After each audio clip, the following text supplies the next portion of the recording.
Okay mga gar, eto na ang tutorial sa mga nag-request nito. Kung gusto niyong malaman 'to kung paano gagawin, tara sa CapCut.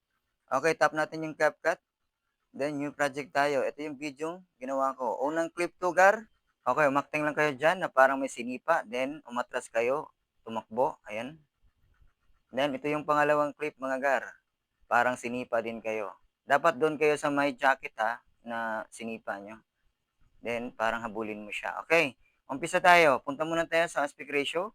Huwag nating kalimutan 'yan, 9/16, tap lang natin 'yung check. Okay, dito sa pangalawang clip, i-tap natin, then ilalaglag natin siya mga gar, 'no? Okay, tap lang natin 'yung overlay. Ngayon, hilahin natin siya do'n sa unahan.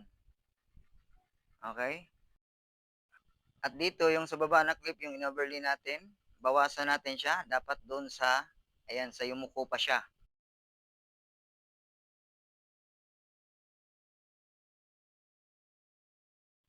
Do'n sa pag-angat niya ha, sa pag-angat niya na pagkatapon, dito tap na natin, then split na natin. 'Yung sobra, i-delete na natin. Okay, then itapat natin siya doon sa sumipa. Okay, ayan, oh. Okay, parang goods, 'no? Parang eksakto lang. Pero gamitan natin 'to ng opacity para matugma talaga natin yung, galawan nilang dalawa, okay? Nasaan man yung opacity? Ito na. Okay, tap natin 'yan, then lagay natin sa 50. Tap lang natin yung check. Kung napapansin niyo, dalawa na sila nagkikita na, 'no? Pero nandiyan pa yung jacket. Mamaya kukunin natin 'yan. Ngayon itatapat lang natin yung mamang aktor, yung dalawa. Dapat itugma natin sila sa pagtadyak at saka sa pagkatapon, okay? Sana naintindihan niyo mga gar. Adjust niyo lang. Kung baguhan ba kayo sa tutorial ko, pwede niyo akong sundan mga gar. Marami pa akong tutorial. Dito talaga sa editing, laging mataas yung pasensya natin. Kasi yung editing, hindi madali. Kailangan mo ng oras para maging okay yung ginagawa mong editing, okay? Ngayon balik tayo, punta tayo sa opacity. Tap natin yan, then ibalik natin sa 100. Then tap natin yung check.